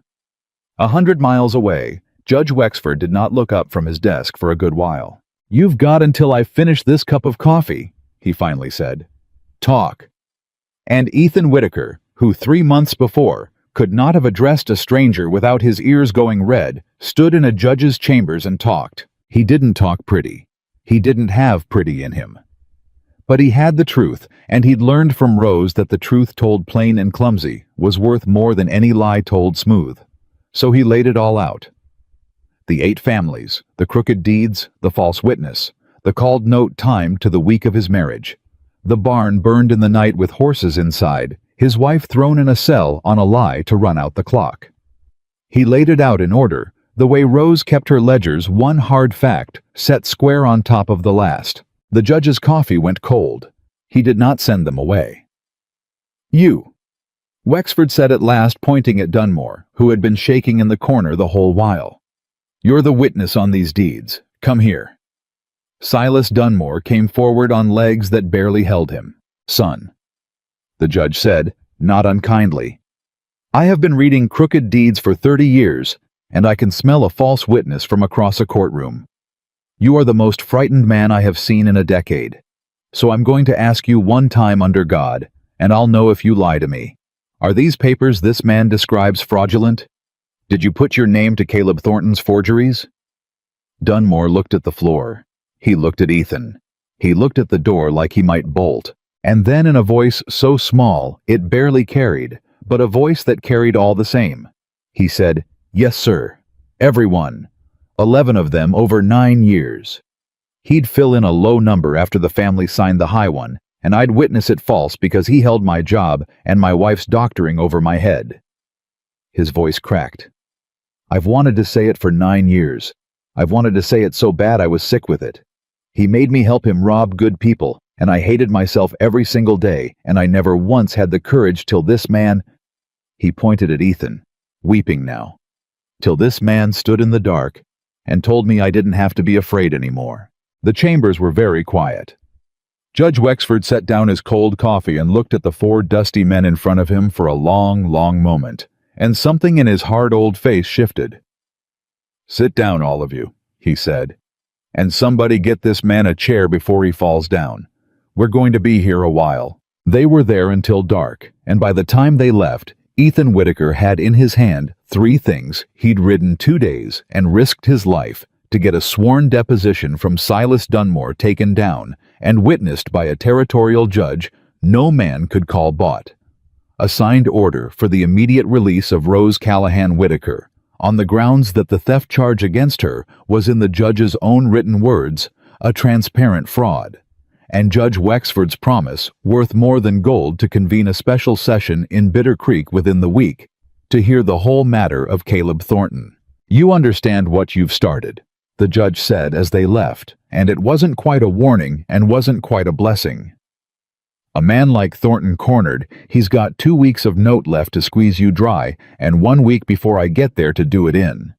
He knows the roof's coming down now, and a man with everything to lose and 1 week to lose it in is the most dangerous animal God ever made. You've won nothing yet, Whitaker. You've just made him desperate. Ride careful." They rode careful. And they rode fast because there was a piece of paper in Ethan's coat that said his wife was to be set free, and no cell, and no bought sheriff, and no Caleb Thornton could stand against a territorial judge's signed order, and Ethan meant to put it in the sheriff's hand before Thornton could think of a way around it. They made Bitter Creek in a day and a half of hard riding, and Ethan went straight to the jail, and he put the judge's order down on the desk in front of Sheriff Buck Tarrow, and he said, "Read it." Tarrow read it. And Ethan watched something loosen in the lawman's shoulders that had been clenched tight for years. Watched a decent man who'd been bought cheap read an order from a judge who couldn't be bought at all, and understand that the arithmetic of the whole county had just changed. "Well, I'll be damned," Tarrow said softly. "You actually did it." He got up and took the ring of keys off the wall, and then he paused and he looked at Ethan with something like shame. "For what it's worth, which ain't much, I never liked what I did working for that man. A poor sheriff makes poor choices. But this," he hefted the keys, "this I'll do glad. This I'll do proud." He looked Ethan in the eye. "You want to be the one to open the cell?" Ethan's throat closed. He nodded. She was standing at the bars when he came down the corridor because she'd heard his boots. She always knew his boots, and she gripped the iron with both hands, and her chin was up. Always up, but her eyes were wet, and when she saw the keys in his hand, and the sheriff behind him, and the paper in his fist, she made a sound Ethan had never heard from her. a small broken sound like something giving way that had been held too tight too long. "You came back," she said. "You said you would, and you came back, and you—" "I said you'd not sit in there one day longer than it took me," Ethan said, and his hands were shaking too badly to work the key, so Taro had to steady them both. Men's hands on the key together, turning it in the lock. "I'm a man of my word, Rose. I told you that the first night. I'm a man of my word." The cell door swung open. She came into his arms, and he held her, and neither of them said anything for a long while, and Sheriff Taro found somewhere else to look, and the thing that had started 3 months ago with a woman lifting her chin at a cruel town off a stagecoach came in that jail corridor to something like the end of its first long chapter. A shy rancher and a thrown-away woman. Both of them wept clean, holding on to the one person in all the world who had chosen to keep them. "The papers," Rose finally said into his shirt. "Dunmore. The judge. Tell me. Tell me all of it." He signed. Dunmore signed in front of a real judge, everything, all 11 deeds. And the judge rose. "He's coming here. Special session inside the week. To hear the whole thing." Ethan pulled back to look at her. "It's happening. It's really happening. Everything you figured that first night at the kitchen table, the families, the pattern, adding ourselves up, it's all coming true." But Rose's face, which should have been all joy, had gone still and sharp again. And Ethan's stomach dropped, because he knew that look, and that look meant Rose had already seen the next danger while he was still celebrating the last victory. "How long till the session?" she said. 6 days, maybe 7. "And how long on the note?" Ethan's face fell. 8. "We've got 8 days on the note. So the judge comes on the 6th or 7th day," Rose said slowly, working it out loud, "and the note comes due on the 8th. Which means for 1 day, maybe 2. Thornton knows the roof's about to fall, but the note isn't due yet, and the judge isn't here yet." Her eyes came up to his, and they were frightened in a way that frightened him. "Ethan, Judge Wexford told you himself a man with everything to lose and no time to lose it in is the most dangerous thing there is. Thornton's not going to sit in his fine house for 6 days waiting to be arrested. He's going to spend those 6 days trying to win the only way he's got left. And there's only one way left to him now." "What way?" "He can't beat the case anymore," Rose said. "Dunmore's talked, the families have talked, the judge is coming. He can't win in the courtroom. So he'll do what men like him always do when they can't win clean." Her voice dropped. "He'll try to make it so there's no case to hear, no witness to swear, no families to testify. He burned your barn to scare us. Now he's cornered, and a cornered man doesn't scare, he destroys. Where's Dunmore right now? At the ranch, with Pete and Cobb, and get him somewhere else, tonight." Rose was already moving, gathering herself, the strategist, waking all the way up. "Somewhere Thornton doesn't know. And the family's the ones who gave us papers, the ones set to testify. Ethan, if Thornton can't beat the witnesses in court, he'll try to beat them out of court. Frighten them into running, or worse. We have to warn every one of them, tonight. Because we've got 6 days and Caleb Thornton's got 6 days, and he only needs to win one of them." She was right. Of course she was right. She was always right, and Ethan had long since stopped being surprised by it and started being grateful for it. And they went to work that very night, the two of them, and Taro and Cobb and Pete and the barn-raising neighbors, moving Dunmore to a hidden place, writing to every family, spreading the word, "Hold fast. 6 more days, don't run, don't break. We're almost there, and watch your backs, because a cornered wolf is coming." And the cornered wolf came. He came the way Rose had feared, not at the ranch, which was guarded now, but at the weakest link he could find. And the weakest link was the widow Kane, alone in her 2 rented rooms above the feed store. The first family to trust them, and the least protected. It was the feed store owner who came pounding on the ranch door in the dark of the 4th night, breathless, terrified. "The widow Kane's rooms. There's men up there. I heard glass and hollering, and I come straight for you 'cause I didn't know who else." Ethan was on his horse before the man finished. He rode into Bitter Creek at a dead gallop, and up the outside stairs to the widow's rooms, 3 at a time. And what he found stopped his heart. The widow Kane backed into a corner, and 2 of Thornton's men tearing the little rooms apart.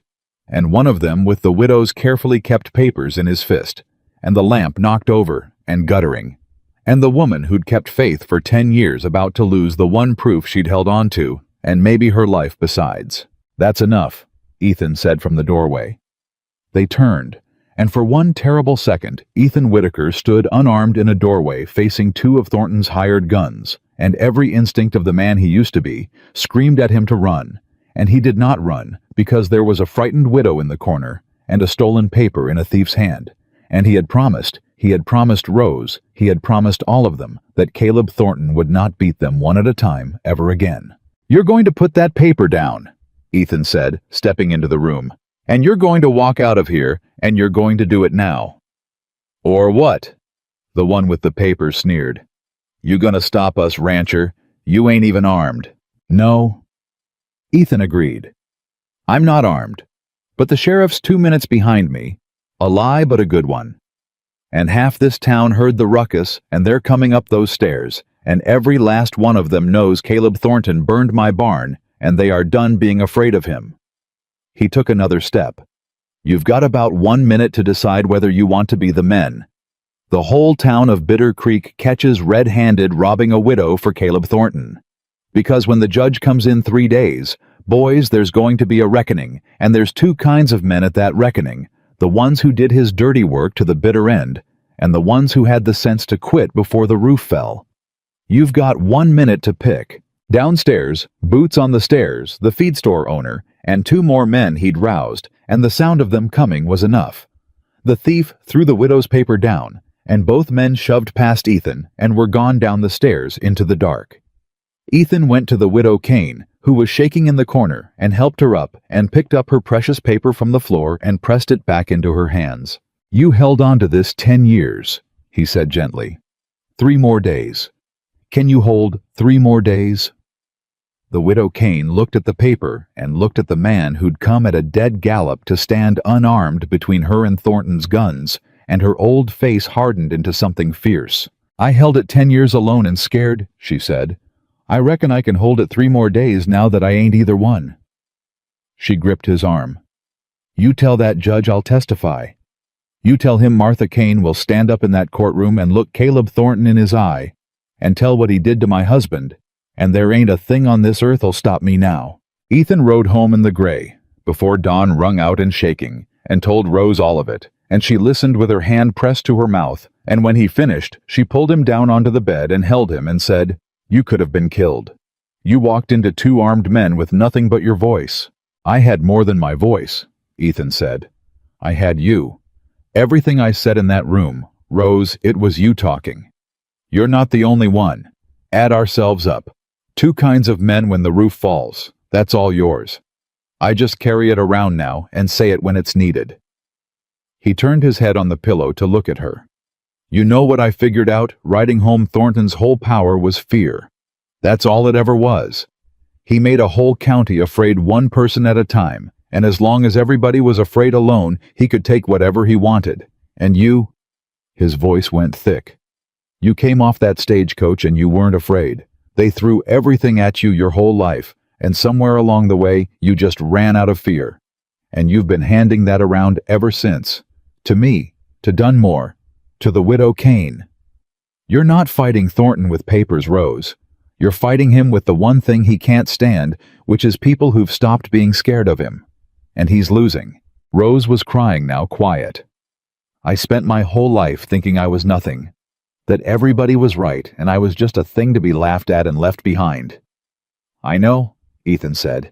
"And it turns out the being thrown away, all of it, it turns out that's the exact thing that makes people trust me. And the not being afraid that I only learned because I had nothing left to lose." She laughed through the tears. "It turns out that's the one weapon in the whole territory that Caleb Thornton has no answer for. Every bit of what they punished me for my whole life. It's all turned into the thing that's going to beat him. There's a word for that," Ethan said quietly. "For when the very thing that broke you turns out to be the thing that saves everybody. My mother used to read it out of the Bible, the stone the builders rejected." He brushed her hair back. "That's you, Rose. You're the stone every builder in your whole life looked at and threw away. and you turned out to be the cornerstone the whole thing rests on." The judge came on the 6th day. Word ran ahead of him through Bitter Creek, like fire through dry grass. The circuit judge, the real judge, the one nobody owned, riding in for a special session, and the whole county turned out for it. The courthouse could not hold them. They stood in the aisles and packed the doorways and crowded the street outside the windows, farmers and ranchers and townsfolk, and every family. Thornton had ever ruined all of them, come to see the thing nobody had believed could happen. Caleb Thornton called to answer, and Thornton came. Of course he came. A man like that could not stay away, could not quite believe even now that it was really happening, that the machinery he'd run for 20 years had finally caught in his own gears. He came in his fine coat, with his fine hat, and his lawyer beside him, and that easy smile on his face, and he sat down like a man who still even now expected to win, because he had always won, and a man who has always won cannot easily learn that he can lose. Ethan sat beside Rose in the front row, and he felt her take his hand, and he held on. The judge convened the session, and one by one they stood up. Silas Dunmore stood up first, shaking, and told the whole courtroom what he'd told the judge. 11 deeds, 9 years every forgery, and when Thornton's lawyer tried to shake him, Dunmore only got steadier because he'd finally stopped being afraid, and a man who's stopped being afraid cannot be frightened back into silence. The widow Kane stood up and pulled her 10 years hidden paper from her bag, and looked Caleb Thornton dead in the eye across the courtroom, and told what he'd done to her dying husband, and did not shake at all. Cobb stood up. The bishop's son stood up grown now, and told what he'd seen at 12 years old. The Ostrowskis stood up, one after another, all the thrown-away people, all the ruined families, all the folks who for years had been just one poor voice against a rich man, standing up now, one after another, adding themselves up exactly the way a woman off a stagecoach had figured they could that first night at a cold kitchen table. And Ethan watched Caleb Thornton's easy smile die on his face, slow, as it finally came home to him what had been done to him, that he had not been beaten by a lawyer, or a lawman, or a rival with more money and more guns, all of which he'd have known how to fight. He had been beaten by the very people he'd thought too poor, and too scared, and too broken to matter. He had spent 20 years teaching a whole county that they were nothing, and the lesson had failed on exactly one person, a woman he'd looked up and down in the street and called desperate, and she had gone door to door undoing his life's work with nothing but the truth, and the simple radical idea that broken people are worth more together than apart. When it was Rose's turn, she stood. She didn't have a paper to show. She had something better. She had the whole story, how the note was called the week she married, how the barn was burned with horses inside, how she was thrown in a cell on a lie to run out the clock, how Thornton's men had come in the night for Dunmore, and come again for the widow Kane. She laid it out plain and clumsy and true, the way she'd taught her husband to one hard fact, square on the last, and the courtroom was so silent you could hear the clock. "He looked at me the day I got off that stage," Rose said, and her voice carried to every corner of that packed room. "And he saw a woman nobody wanted. A big woman, a poor woman, a mail-order bride he figured was proof my husband had given up. He thought I was the weakest thing that ever came to this county." She lifted her chin, and he was almost right. I was the most thrown-away person in 100 miles. But he made one mistake, and it's the mistake that's costing him everything today. He never once stopped to think that the most thrown-away person in the county might be the only one left who wasn't afraid of him. Because you can't threaten to take everything from a woman the world already took everything from. There was nothing left in me for him to frighten. And a man whose whole power is fear.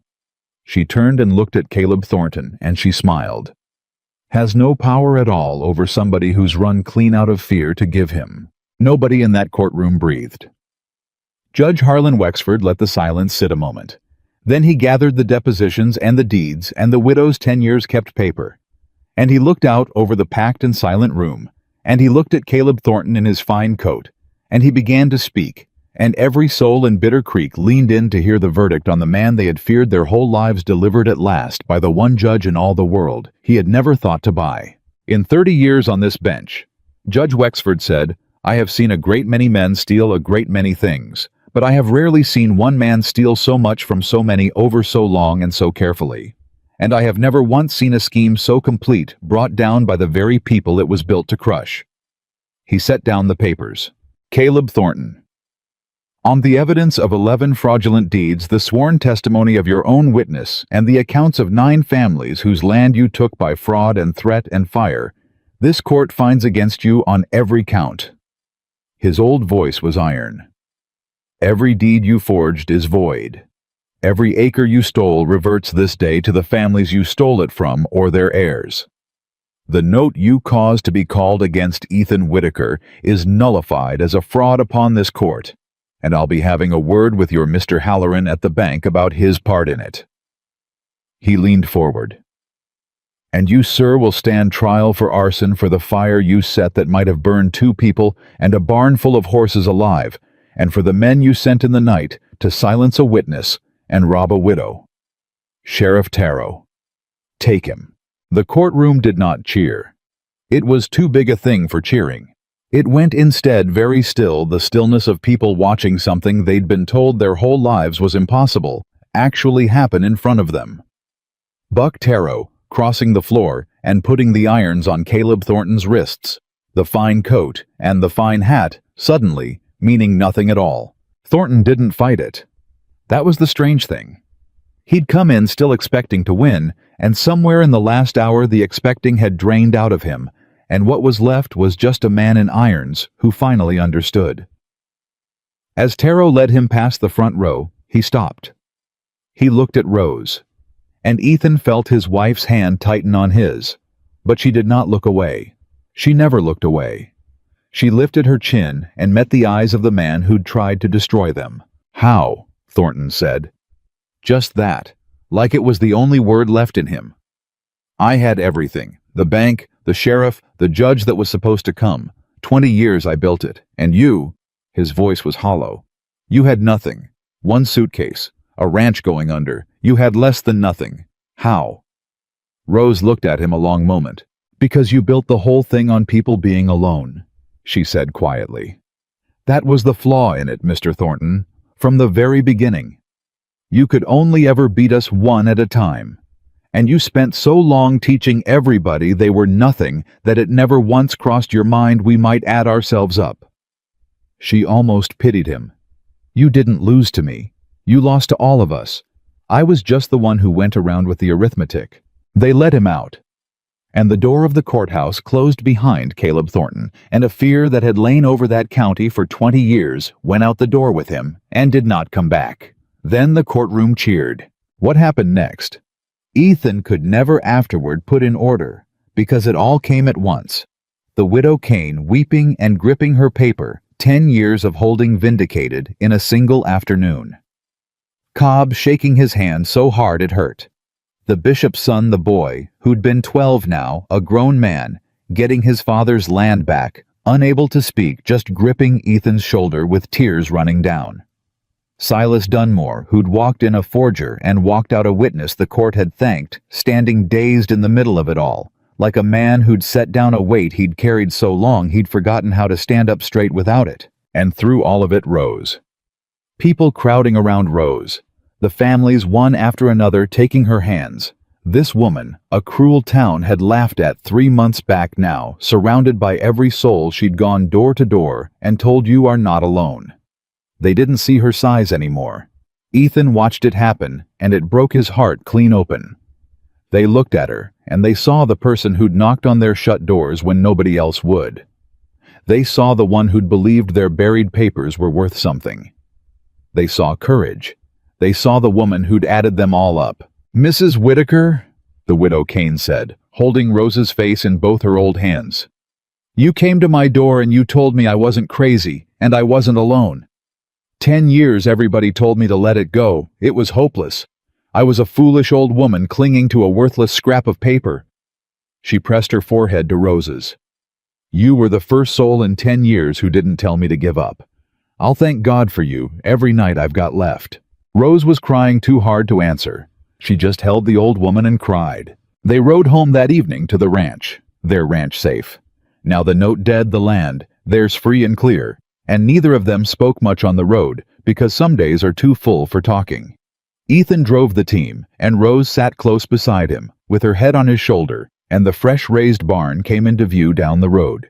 Pale new lumber in the last light, the barn a dozen neighbors had built out of the ashes of the one Thornton burned, and Ethan pulled the team up on the rise and just looked at it. 3 months ago, he said finally, I stood in this same spot and drove you down to a cold house with no fire lit, and a barn falling down and a note I couldn't pay, and I was the loneliest man in Montana Territory, and I'd made peace with staying that way till I died. His voice was thick. And now Thornton's in irons and the families have got their land back, and there's a new barn my neighbors built, and a woman on my shoulder that the whole county's calling a hero, and He had to stop. I don't have the words for it, Rose. I never have the words. You know that about me. You've got more words than you think, Rose said softly. You stood up in a judge's chambers and told the whole story plain enough to move a man who hadn't been moved in 30 years. You talked 2 armed men out of a widow's rooms with nothing but your voice. You found Silas Dunmore in the dark and said the exact right thing to a frightened man. She lifted her head and looked at him. The shy rancher who couldn't say 2 words at the mercantile did all that. You didn't run out of words, Ethan. You just finally found something worth saying them for. I found you, he said. That's the whole of it. Everything I did these 3 months I did because you showed me how or because I couldn't stand to fail you. You want to know the truth? He turned to her. You didn't just save the ranch, Rose. You saved me. There was a whole man locked up inside me my entire life, too scared to come out, and you're the one who opened the door. I was as buried as any of those deeds, and you dug me up. Rose was quiet a moment. Then she said the thing that had been sitting in her since the courtroom, the thing that had turned her whole life over. Do you know what I understood today? She said. Standing up in front of all those people, my whole life, Ethan, I believed the story everybody told me, that I was less, that my size, my being poor, my being the one nobody chose, that all of it was a curse I'd carry to my grave. 31 years I believed it. Her voice shook. And today, I stood in that courtroom and I finally saw the truth. Every single thing they punished me for turned out to be the thing that mattered. Being thrown away is what let the families trust me on sight. Having nothing left to lose is what let me stop being afraid of Thornton. Being the one nobody chose is what made me understand every other soul nobody ever chose. She laughed and cried at once. It was never a curse. It was the whole reason I was the one person in this county who could beat him. God took every wound they gave me and made it into the exact tool the job needed. I just couldn't see it until today. Ethan pulled her in and held her on the wagon seat in the last of the light. The stone the builders rejected, he murmured into her hair. The stone the builders rejected, she agreed. Turns out to be the cornerstone. They drove down to the house and it was warm, and there was a fire lit because they lived there now together, and neither of them would ever eat alone again. The years that followed were kind to the Whitaker Ranch, and kind in a way that had nothing to do with cattle or acres. The land came back. With the note dead and the ranch theirs free and clear, and with the whole county now in their debt, and glad to help Ethan built the herd back up over the seasons, and the fields filled in green, and the sagging house that had once been cold and dim became a place folks came to. But that wasn't the thing people remembered about the Whitaker place. That was never the thing. What people remembered was this, that no soul in hard luck was ever turned away from that door. Rose saw to it, and Ethan saw to it with her, because both of them knew exactly what it was to be the person nobody wanted, and neither of them ever forgot it for one single day. A family burned out, a widow left with nothing, a stranger off the stage with one suitcase in a town already whispering. They all knew all across the territory that if you could get to the Whitaker Ranch, there'd be a warm meal and a bed, and 2 people who would look at you like you were worth keeping. Silas Dunmore came to work for them. The frightened little forger freed by his own testimony, sick with the shame of the years he'd served. Thornton found at the Whitaker Ranch the one thing he needed, which was people who'd known him at his worst and kept him anyway. His sick wife got her doctoring. He kept the ranch's books in a fine, clean hand, honest to the penny, and he stood a little straighter every year. The widow Kane got her bottomland back and worked it till she was too old to work it, and left it to the bishop's son, whom she'd come to love like her own, and who had gotten his father's land back that same day in the courtroom. The families Thornton had scattered came back one by one to land that was theirs again, and the county that a rich man's fear had held in a hard grip for 20 years slowly became something else, a place where folks looked out for each other because they'd learned the hard way, and then the good way. What Rose had told them all at their shut doors, that nobody has to be alone with it. Caleb Thornton went to the territorial prison and did not come back. His fine house was sold, and the money went by the judge's order to the families he'd ruined. Ethan never once went to see him, never once gloated, never once rode past to look at the ruin of the man who'd tried to destroy them. Rose wouldn't have it, and Ethan didn't want it. "We're not the cruelty that hurt us," she said the once it came up, and that was the end of it. They had beaten Thornton without becoming him, which had been the whole point, and they let him be, and got on with the business of building a life. And they built one. It was Rose who changed the most in the eyes of the county, not because she changed inside, but because the county finally caught up to what she'd been all along. The woman they'd laughed at off the stagecoach became over the years the woman they sent for. When a girl in Bitter Creek was mocked for her size, her mother sent her to Rose Whitaker, who took her walking, and told her true stories about a woman who'd been laughed at by a whole town, and gone on to bring the most powerful man in the county to his knees.